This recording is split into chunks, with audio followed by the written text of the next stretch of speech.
We don't know how much that is, but it's only a relatively small fraction of the whole of the district. We have a surprisingly large district here. I don't see any move here. Indeed, one of your colleagues said in one of our briefings was that we're not talking, for example, to the NFU. Now, they're the agents, agent landowners within the district. And if we're not talking to them about the carbon methods of carbon reduction, then the very small area concerned, which is Winchester city-owned land, is relatively unimportant. The farmers own a lot of woodland. The farmers have planted a lot of trees. You refer in here to low case, but European Regional Development Fund. Does that still exist? Is it not in the European Union now? I queried that. I don't know whether I suspect you got this from the Oxford report, which was written possibly when we were still in the European Union. So that bit you need to edit, I think, Steve, if what I suspect is correct. But otherwise, I like this report. It's workmanlike, it's very productive, it gives us all a very clear forward if we're not concentrating on carbon offsetting. Okay. But thank you to the team who produced this report. Well done. It's a well-written report. Gets a bit confused sometimes, but plough through it. Thank you very much. A bit like catch-22 at times. Thank you, Councillor Pearson. Councillor Cooper. I'd just like to say from the outset, Alex, an excellent presentation and a really good report, and I also enjoyed it like Councillor Pearson. I think be really brief about this. I definitely agree with Councillor Pearson that sense that this carbon offsetting can never be a sort of a get out of jail free card, and actually it was really reassuring that both you and actually in Councillor Williams as well, in every single answer, very much this has to be done at the same time as actually reducing our carbon output anyway, and that's really totally clear. And in effect, this is the council effectively voluntarily taxing itself for any carbon emission that it just physically can't get rid of in the time frame. So it is a sort of a realistic approach to what is the reality of our carbon output. Some really good ideas, and I'm very, very reassured that you will get the right balance here. So thank you very much. Councillor Cohn and then Councillor Warwick. Thank you, Chair.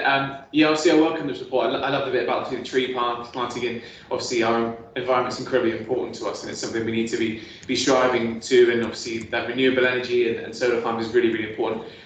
Like Councillor Pearson, I'm incredibly sceptical of the word carbon offsetting.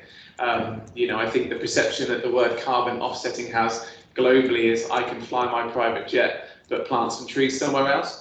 And I know personally for me, I know we're heading for net zero, and I think that's a really important number to hit. But I would much rather us miss net zero on our target and say, look, we were 10% short, but we see that real number rather than offsetting that 10%. So we can say, look, we've done a blooming good job here. We've done 90% of our target.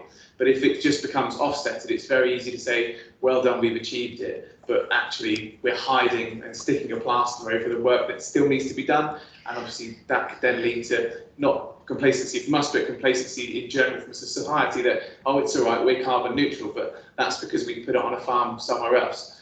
So I'd just be conscious maybe when we get further down the line and when we actually get to that target, I'm pleased to see that it's a last resort, the offsetting, but actually, can we maybe say, well, okay, we've had to offset this to hit this, but this is what we missed it by, so we don't get complacent and we keep striving, because I personally would love to make sure my whole life is net zero. So I'm just conscious of that. Carbon offsetting is a very interesting word in the media and how it's used, and making sure it's not used as a mask, and we can really be proud of our achievements. Councillor Warwick. Thank you so much, Chair. I think this is a great paper, so well done, Alex, Steve and Hannah, really good. I think it highlights the challenge of carbon accounting. It's an art, not a science at the moment, and BEIS are changing their data. So your figures 2 years ago will be very different to the figures that you're probably looking at now. I think Councillor Westwood, you talked about how big does a solar farm have to be to sort of offset for the district, or how many trees are we going to have to plant? How many have we got now? How many more do we need to sort to get that net zero. That's a real challenge.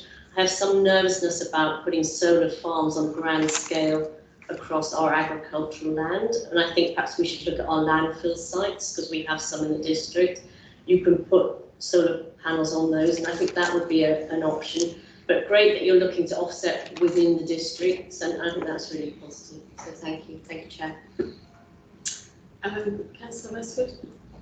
Thank you, Chair. Yeah, I also think it's a great paper, and you're obviously laying out a number of different options, and the answer will be a combination of all these things that are in there, which is the right answer. But it's also, I agree with everybody else, that you've got to prevent the carbon at source as opposed to offset it, and that's the preferred option. So great paper. Just going back to my question about solar farms, I did do a little research there, and it's about 20 football pitches for a 10 megawatt farm, which is roughly 1,500 panels, or if we put it differently, 3 panels on each council house. So I take the point, I don't like putting it all over the green fields either. So there are innovative ways of dealing with this. And I'd say again, it is a combination of all the above. Thank you. Thank you, Councillor Westwood. Some of us were lucky enough to be at Worthy Down today, looking at their new facilities, and they were talking to us about their own new solar farm that they're going to be building at Worthy Down. So they will, in effect, once they have that, be carbon neutral. So that's at least some contribution to the district.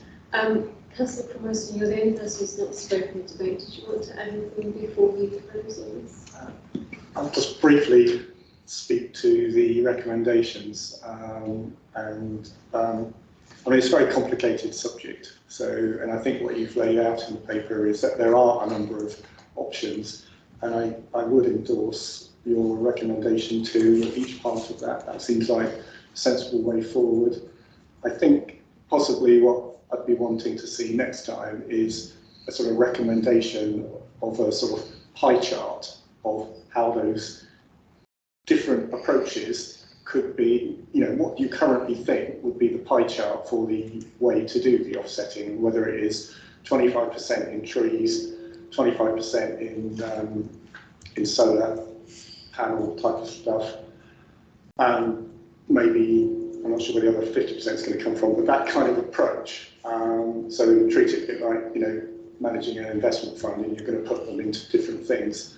And maybe it's something that, you know, you'll have a view of what that eventual residual number is going to be, and that might change, but at least you've got a recommendation, you know, given the assumptions, this is where we're going to get to, we're going to split it in this way, but then if the number comes down, you can then adjust your portfolio. So that's possibly what I'd be hoping for next time, if I'm not asking impossible. Thank you. Thank you, Councillor Cromerson. Just before I sum up on this paper, Councillor Williams, did you want to say anything?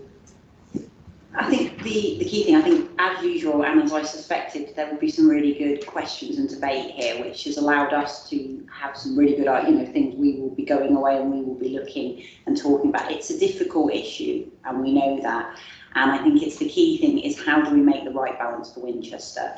And I think the point that I think the paper does make is that offsetting is obviously the last sort of thing you want to do, but also it's to do it for only the shortest amount of time. That actually our work and the things that we're doing, the things that are moving forward, such as the park and ride buses, and of course all of the refuse, being able to stop being such huge carbon producers is actually one of the key things that we're moving to, and it's just contracts that are tying those things up at the moment. And of course, you know, things we are looking at the trials and things like that, and actually hopefully from some of the data from that it will be able to help us to create that pie chart that Councillor Cromerson would like. Thank you, Councillor Williams. So thank you, committee. I think that we have given this paper a good going over, and there's been some good questions and some good debate. I wanted to thank officers in the climate emergency team, and particularly Alex Eburn for this paper, for trying to, or managing, succeeding to make what is quite a difficult subject with a lot of material accessible to us as a committee so we can understand it. So thank you for all the hard work you've done on that. I very much feel that our position on absolutely concentrating on reducing the carbon first is the right one. I'm really pleased that we have discounted or rejected any decision that if we do have to offset, it would be outside the district, it would be in the district, so there would be those additional benefits potentially to the district.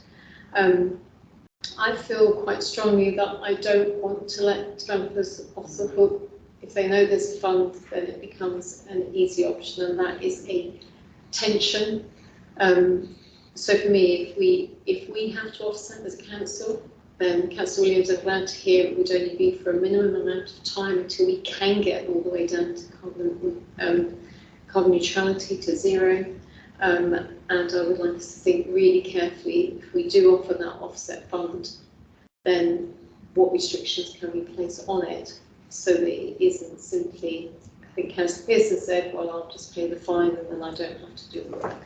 So thank you very much indeed. Committee, it is 9 o'clock. We've been going 2.5 hours. We have one paper less. Mr. Girdler has been sitting very patiently for us. I'm quite happy to take a 5-minute comfort break if people need it, or are we happy to move on? So those who would like a comfort break, hands up. Okay, so we will take literally 5 minutes comfort break, and if we could come back, please, no later than 12 minutes past. Thank you.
Thank you, everybody, and good evening again if you're still with us. We have one paper left to look at this evening, which is item 9. Yes, it is item 9. Sorry, it's the draft street strategy, and I'm really pleased to welcome Mr. Girdler, who's here to take us through this along with Mr. Lincoln in support, I believe. And thank you very much, Mr. Girdler, for waiting all this time. Unfortunately, when you get the 4th slot, however hard I try, I can't seem to get us there, perhaps as quickly as you would like. This is a very meaty paper. It's a very good read. A lot of work's gone into it. So over to you, Mr. Girdler. Okay, I'm going to actually introduce. That's all right. So this paper is about us creating a document that brings a lot of information about trees and their management into one place. We know that we have an amazing team and that their knowledge and commitment is second to none. And I would like to thank them for all of their hard work, and it is highly evident the amount of hard work that has gone into it. What this paper does is brings knowledge both to the general public and also to us as a council. It's a document that will allow numerous groups to access information and policy. It allows us to look to the future and to plan for generations. Ivan and I had a conversation about trees the other week, and I would say his commitment and passion came through. And when we were talking, I was reminded from a quote, as I'm a business teacher, from Warren Buffett, who is one of the most successful businessmen in the world. And he said, someone is sitting in the shade today because someone planted a tree a long time ago. And the person sitting in the shade should now be grateful for the person who planted those and tended those trees. This strategy is about looking at trees and about looking at the future of them. We have to understand what needs to be done today and needs to be done tomorrow, because one day somebody will be sitting in the shade because of the work we as a council have done here. So I will hand the paper over to you to speak tonight. And Councillor Williams, I'm sure you're very pleased to have found that quote very apt. Mr. Girdler, did you want to add anything? Sorry, Steve, I forgot you were passing the ball along. So that's fine, Chair. Thank you. Unfortunately, Mrs. Croker, who's also put a huge amount of work into this, isn't able to be here this evening. So unfortunately, you've got me. But the good news is we do have Ivan here, and he'll undoubtedly fill most of the questions and points of clarification that come up from it. So obviously, the paper introduced the draft tree strategy and seeking comment from the committee on its content. Strategy covers all the council's functions in relation to trees. So that includes its legislative functions, serving tree preservation orders, responding to applications for works on trees protected by a TPO, responding to notifications for works for trees in conservation areas, providing comment to planners in relation to trees impacted by development management. That's the legislative stuff. And then our managerial functions, so management of over 32,000 trees on land owned by the council. So that's within car parks, within housing areas, within open spaces, and in our sort of sports and recreation areas. And then this work includes how the council manages the existing tree stock and provides for replacement trees on a long-term basis. This is actually the first tree strategy to be published by the council, but it pulls together lots of existing operational practices and procedures that we currently undertake, and those are based on existing work practice, on experience, technical knowledge, legislation, industry best practice, and engagement over a long period with residents and other stakeholders. As a draft strategy, we're asking members of the committee to provide us comment on the document and make sure that we're setting appropriate policies and working practices. Following the meeting, we'll take the comments, make changes, update and revise, and then engage with stakeholders, including tree consultants, other local authorities and residents. The intention, we hope, is that the final strategy will go to Cabinet in the summer of this year. And assuming that all goes to plan and Cabinet's happy to approve the policy that we take to them, one of the really important points I just wanted to bring out is that we're very aware that we need to give some thought to the way that this policy or versions of it are presented to the various audiences. There'll be different audiences for this. The technical audiences, the technicians, the people who do work, developers, but it's also really important there's an audience for this in terms of our residents, people who contact us wanting work done on trees. So we'll be giving some serious thought to how we communicate the key messages here to those different audiences. Thank you, Chair. Thank you, Mr. Lincoln. Ivan, do you want to add anything at this point, or are you just going to answer the questions? If I could just answer questions, thank you. Thank you very much, and it's lovely to see you looking well. Thank you very much. Who would like to start us off with any questions? Councillor Chibiki. Just a very quick one. Steve actually you just answered at the end. And firstly, I'm very nice to meet you in person, because I'm always hassling you about tree issues, and you're always exceptionally quick at sorting tree issues out. So it's really great to meet you in person. Thank you. It's just in terms of that communication piece. This is a really, really good document, and actually it's the sort of document that people ask a lot of questions about throughout the year. I'm thinking infographic. I'm thinking a simpler format though for residents. Is that? I mean, it sounds like that's in the pipeline, and that's okay.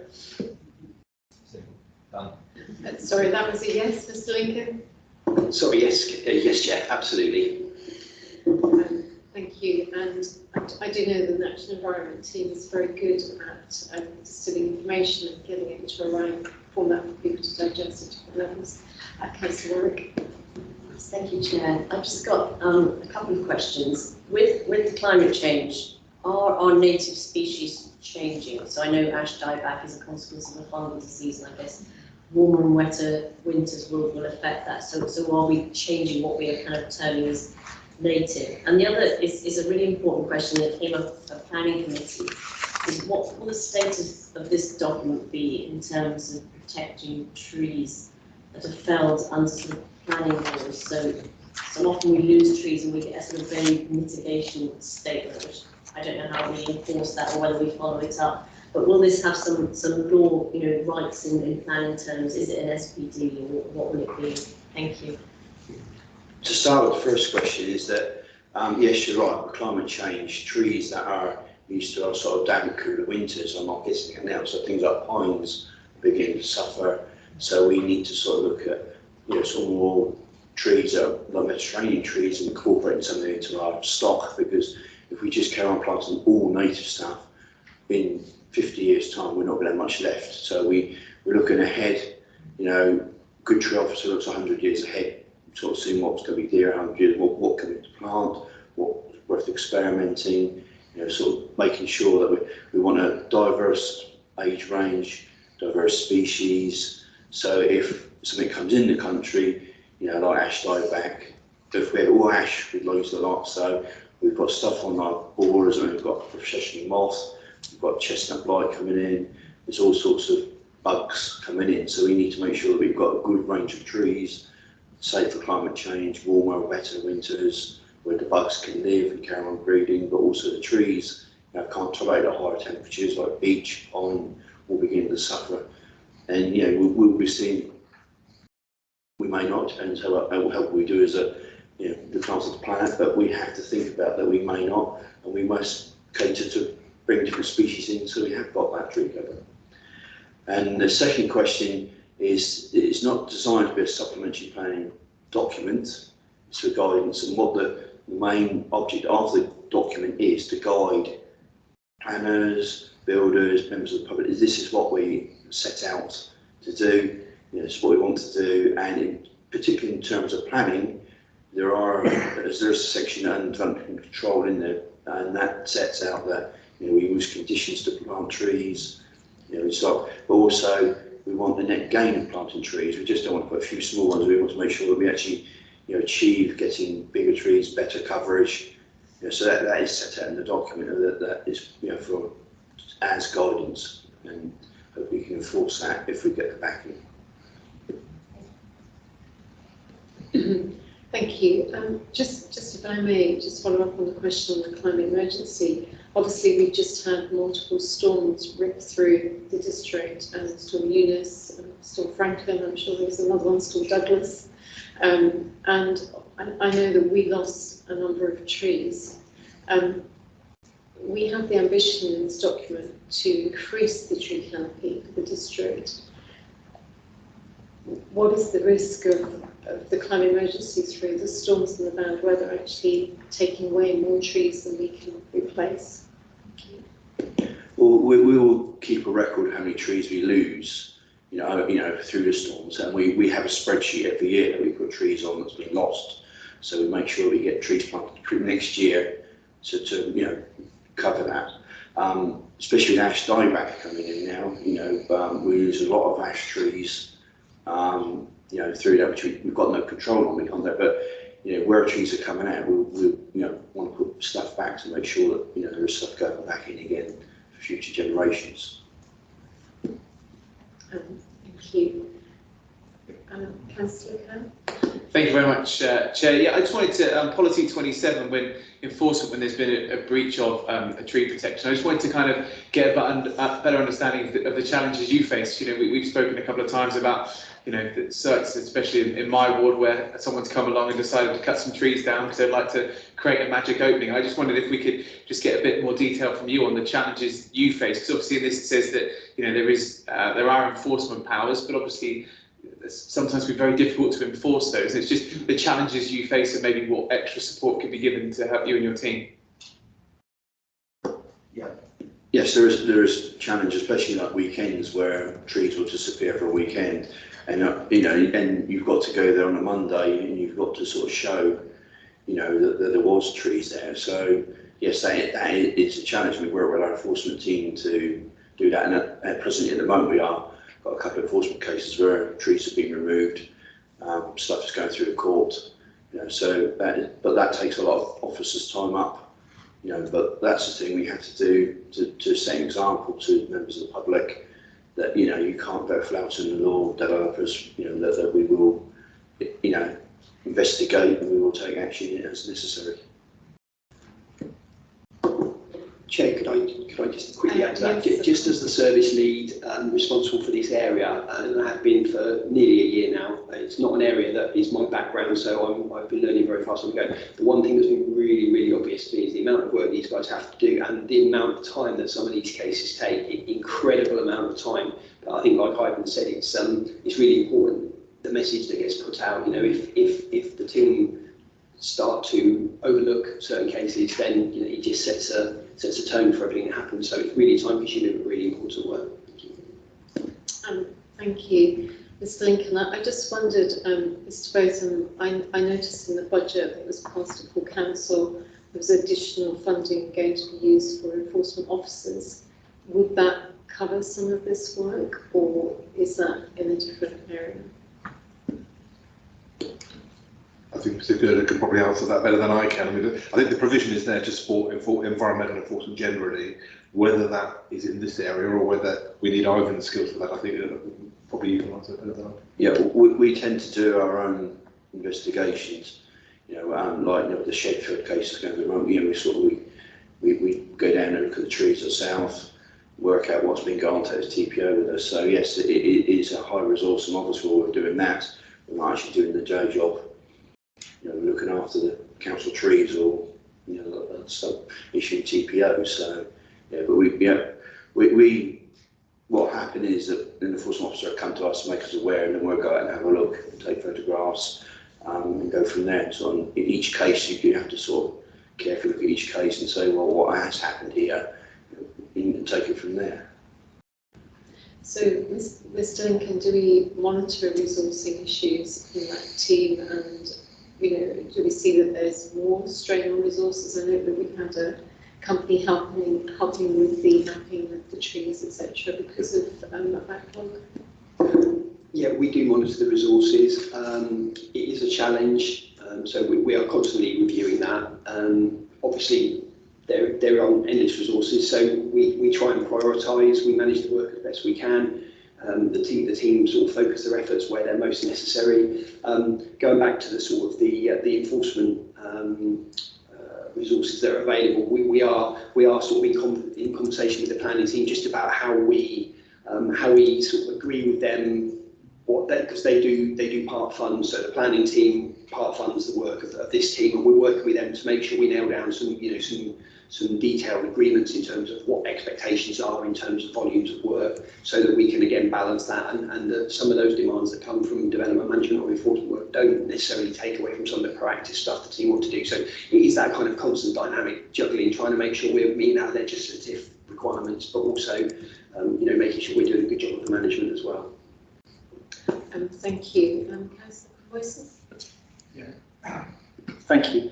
So you'll be pleased to know that my laptop, is having listened to all that carbon neutrality stuff, has decided to crash. So I can't ask the many questions that I put on the paper, but the one question that I do remember is, and it's around trying to understand the differentiation between something that's a tree, that, you know, it's unambiguously a tree, and I'm thinking here of our recent case in Kingsworthy near the Tesco, where you have 4 or 5 trees, versus stuff, bushes and sort of undergrowth that's grown up on an unmanaged bit of land, and where, you know, depending on which side of the fence you're on, whether you're a developer or whether you are a resident, you might want to look at that and think, well, that's a tree, I want to protect those trees in that unmanaged land. So try to understand where you draw the line between a tree and kind of unmanaged bit of land, so that we can be clearer in setting the expectations with residents when developments go through. That would depend on the species of the tree. Right. So, or the plant, depends what it is. You know, what's the definition of a tree, what's the definition of a shrub. So you would look at the what's growing there. So it might be small trees that are all tiny saplings, it might be big trees, it might be laurel. You know, in law, basically, what the average man in the street would classify as a tree is a tree. You know, what we read, sort of member of the public look at clear stem with a big green blob on the top, that's a tree term, you know, member of the public. So you as a tree officer would look at that and say, is that actually a tree, is that a shrub? Depends on the species, depends on the size of it is. But what the law allows is that the council can TPO any tree of any size, provided it fits the criteria that's laid down, you know, by Secretary of State, to say that. So you know, there are things that you could say, yes, you know, like Cotoneaster, you get massive Cotoneasters, and that'd be classed as a tree because that gets 12 to 15 feet high, clear stem classed as a tree. So there are, yeah, it's based a lot on the tree officer's experience, but also in the back of your mind, you're thinking, you know, if I TPO this plant, tree, bush, is that going to come back and, you know, say something's actually, that's not a tree, that's a shrub. So it's on sort of your knowledge of trees and shrubs.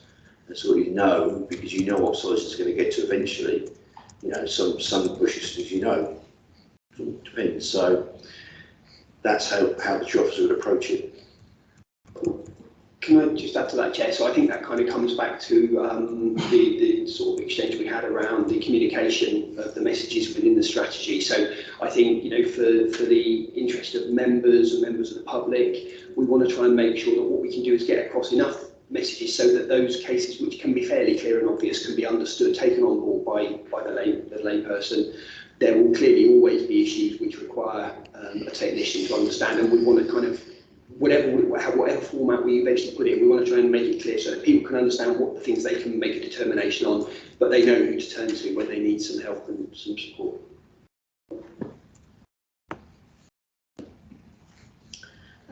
I just have another question, if I may. By the way, I like I think they're green boxes, the sort of grungy, browny green. Is it green?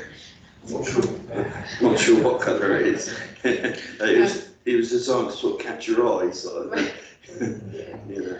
I originally had them as red, and they were bright red, but it was too bright. Okay. Well, even though they're not pie charts, I do like the boxes, they do help. I wonder how much you think this will help you manage, you know, those quite sometimes insistent residents that we will get who say they want a tree cut down or they want it reduced dramatically because it's hanging over their garden or it's affecting their new conservatory or whatever. How do you think this policy will help you deal with those issues? Because obviously to the residents they're important, but maybe, you know, it's difficult sometimes to help them understand. This document will help massively, you know, not just for the council trees, but also from the planning side of things, like at planning appeals. you know, the planning inspector quite often asks, what is the council's policy on this type of thing? So we would say, well, this is what our policy says, this is what we as a council have approved to do. So, you know, from that side, but also from the you know, you just talked about council trees overhanging people's property, is that we explain, we don't just go no, we explain the reasons why no, or sometimes we have to say yes because we have a duty not to damage it. Probably say if a branch is banging on the roof, we need to get that branch cut back before it damages the property, otherwise we'd be liable for that. But there are times when, you know, we go there or go to the house and we say, well, actually, what's the problem? The trees might interfere with your house, and you know, most people, you've got to explain it properly. You can't just sort of, you know, put the ball up and say, you know. So when you explain the benefits of the trees, the environment, you know, that sort of stuff, and what we're trying to do as a council, you know, and that it sets out and it sort of sets our stall out as what we will, you know, consider, look at. And you know, there will be exceptional circumstances where we will need to do something, but the document actually lays out what we would, you know, will do and what we will not do, because it's not what is for the benefit of the trees. We're not saying no because we don't like you or we don't agree. It's because we are trying to protect our stock, and that's one of the important things, that we've got lots of trees around the district, and we talked about earlier about the carbon neutrality, protecting what we've got, and that's really important that we do.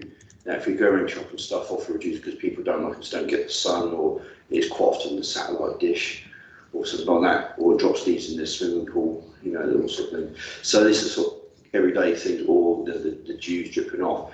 You know, it's putting that message out there, is that we're trying to preserve what we've got as well as planting new, but you know, the value or the benefit is in what we've already got. You know, you've got St Giles's Hill, the size of the beech trees up there are absolutely massive.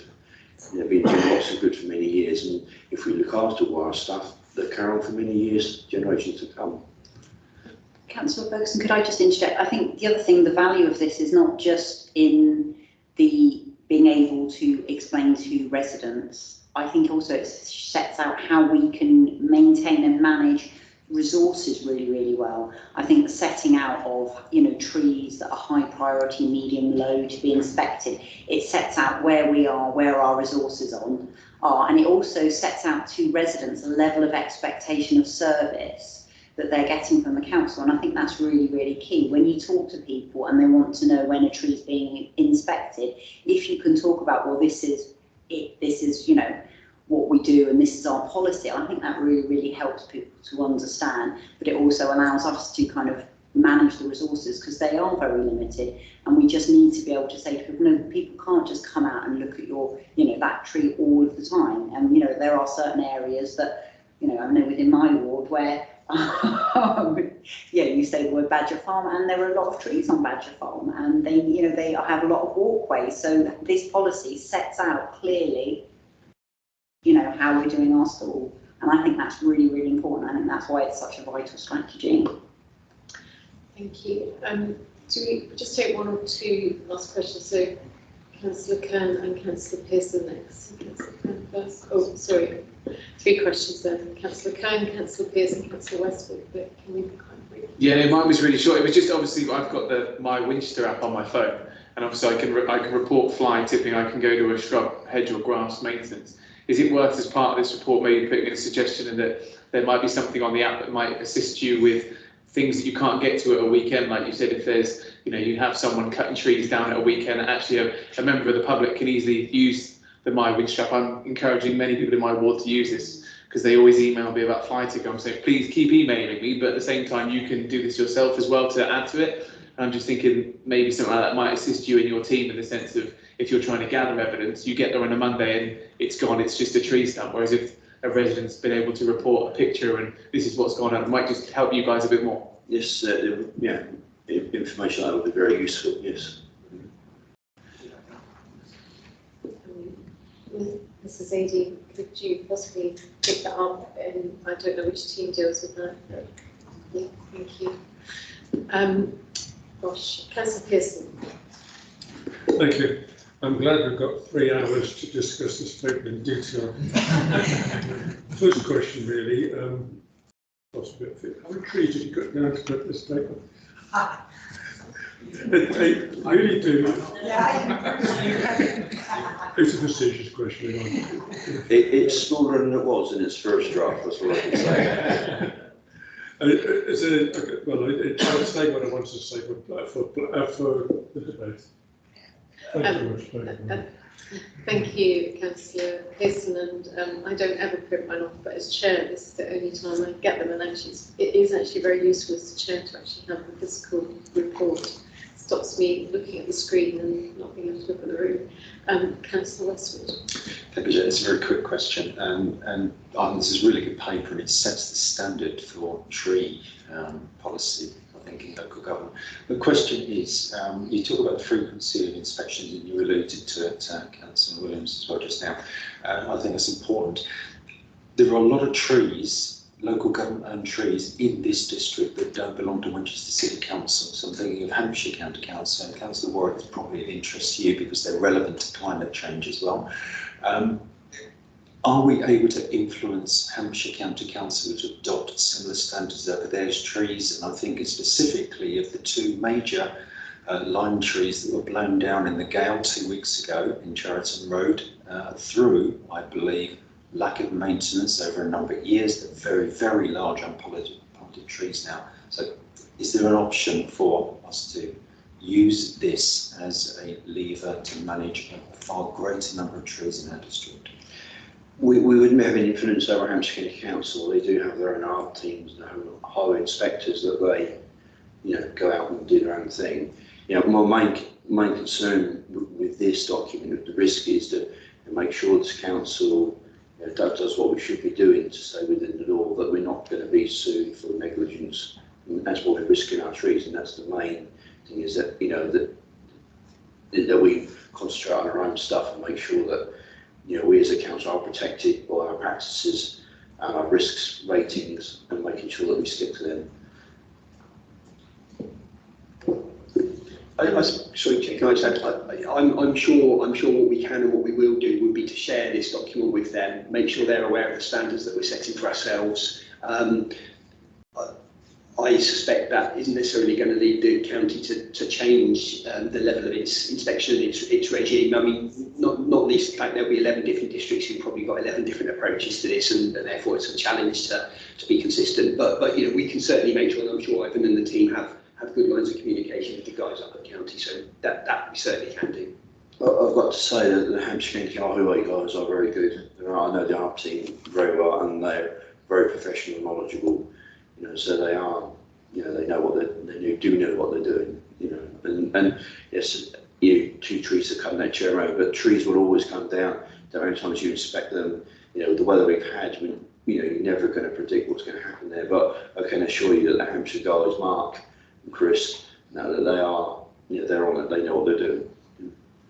My overall point was that there's a lot of trees that we don't own on local government and land, and it's worth our while in this district to make sure they're well protected. One of the things of this document is to say a good example that we're doing, that we can show people this is what we're up, this is our stall, this is what we're doing, this is how we set out. And the most important thing is that, in the event of someone claiming against the council, we've got up-to-date records to show when the tree was inspected. We've brought new software last year to make sure we, inspector is recorded. We've got a tree inspector that's out there. So, it's all putting it together, the document on the ground and the software to make sure that we cover ourselves completely. Thank you very much. I'm going to Yeah, just to say that Hampshire already has a tree strategy, which sits within its environmental strategy, so probably adopted 18 months ago, so it's probably slightly ahead of the curve. I guess yours is based on ours, but we lost 600 trees alone on Friday in Hampshire, so just to put that into perspective. Just one last question for me, and then we will move into debate. If I am a resident and I'm worried about a tree, how easy is it for me to find out whether it's our tree, as in the City Council's tree, or otherwise Hampshire County Council's, or if it's not theirs, then somebody else's? There's the Winchester City Internet map that you can go onto that shows council land and trees, and there are things on there for reporting trees on there. It's just recently been updated, and also recently a form has been put onto our web, so people can fill that form in, and then we will look at that form, and that will then we can then decide, you know, is it our tree, is it a county tree, whatever. So it's that's, you know, it is there for people to use. Thank you. Right, we will move into debate. I know, Councillor Pearson, you have debate and Councillor Cooper. So, Councillor Pearson, do you want to start us off, and then Councillor Cooper? First, thanks very much, Ivan and Sue, for this document. Incredibly valuable for us, not just now, but in the future as well. People have had a love-hate relationship since Celtic times with trees. I recall one of the Celtic gods was called the Green Man. It was a tree, and people worship trees right way through.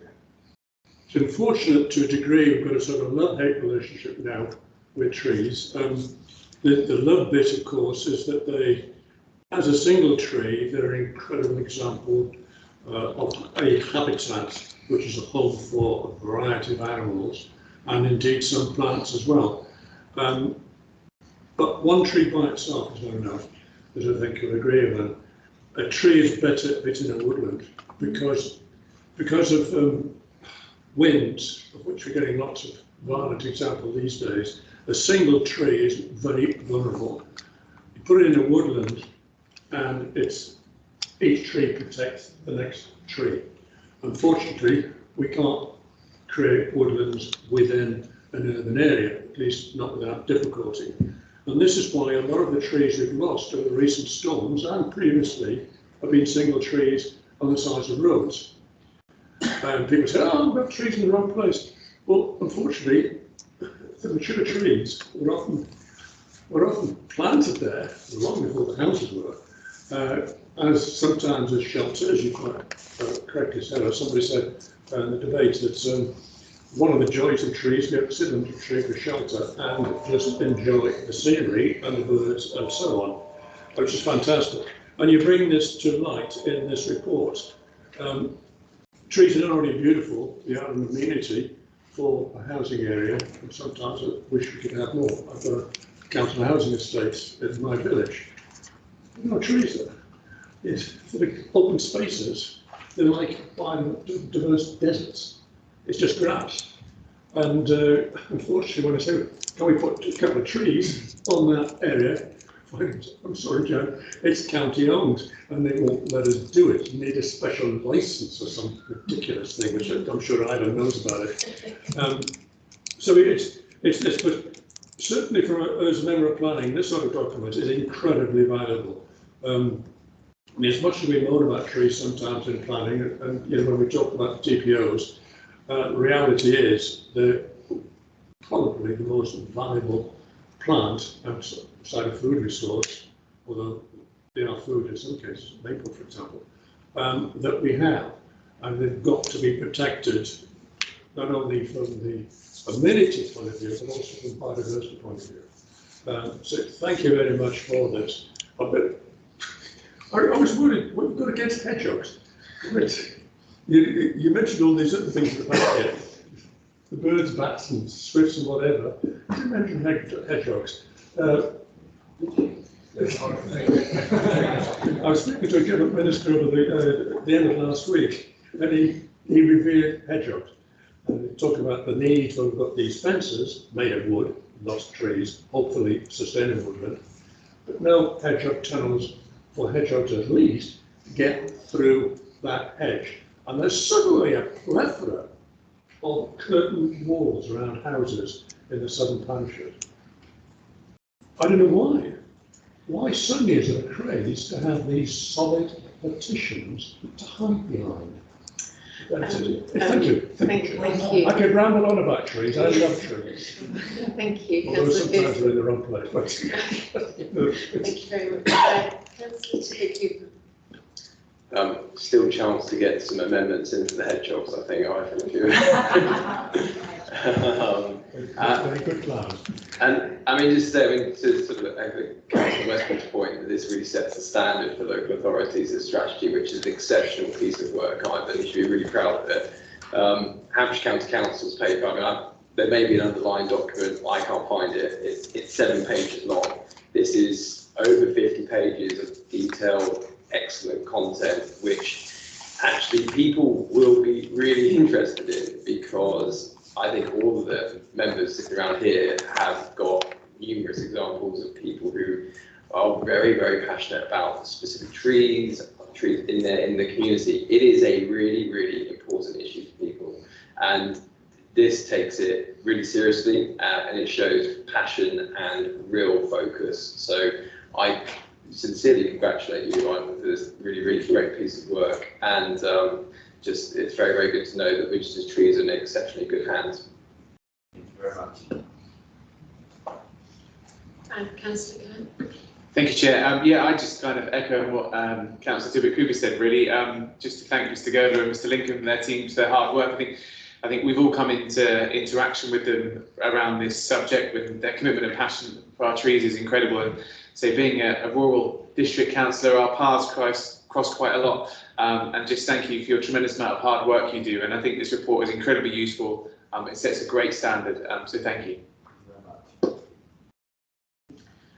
Do we have anyone else? Councillor Roy. Just begging Ivan not to retire, and just wondering how many people we've got that can follow with his expertise. But just to sort of say that Hampshire's tree strategy is a strategic document, so if you want to delve into the action plan, you're very welcome. But that will be many pages of printing potentially. Thank you.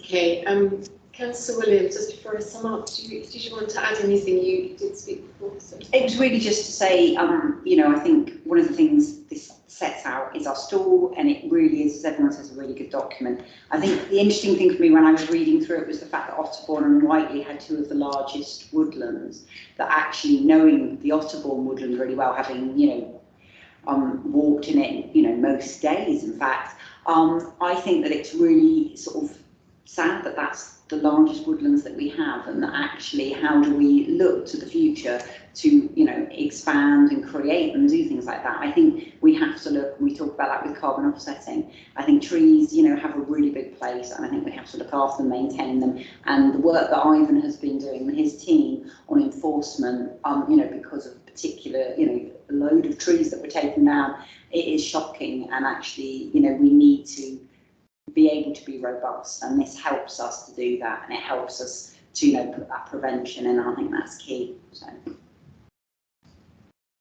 Thank you, Councillor Williams. So, if I may just sum up again, like everyone on the committee, I think we've asked questions. We've looked at this paper. It's a sizable paper, but very, very welcome. And I know it has taken a huge amount of work.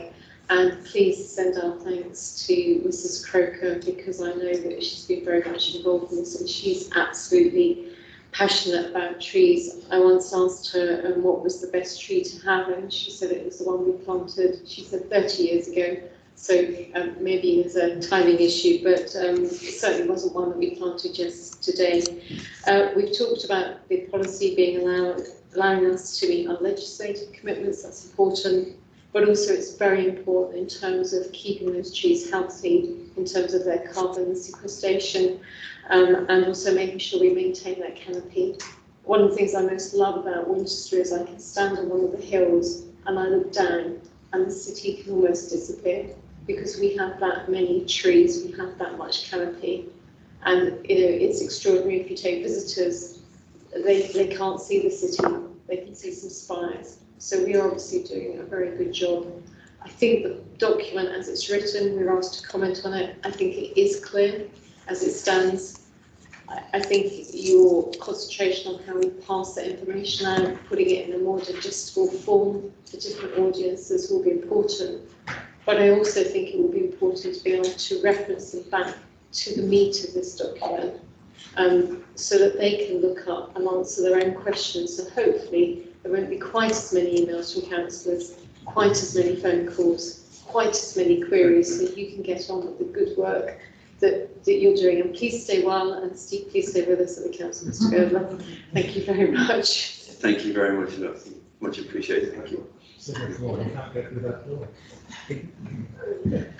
Okay, thank you everybody. Right, we are almost there. We have one more item, which is item 10, to note our work plan going forward. Obviously, this is our last committee meeting of this cycle. We won't be back again until after the election. So on our schedule currently, we have a review of health and wellbeing provision. Potentially, we have a movement strategy, emerging actions, and we will actually have the carbon neutrality annual report and action plan. So whereas this time we've been looking at the different elements, different strands as we've gone through our meetings, this will give us a chance to get a sense of how far we've got towards those vital targets that we've set ourselves. So is everybody happy to approve the work plan going forward? Yes? Thank you very much. And at 10 to 10, I'm very sorry I've kept us here a long time again, but thank you very much for all your contributions. I do really like working with this committee. I think we do a sterling job, so thank you everybody. Good night.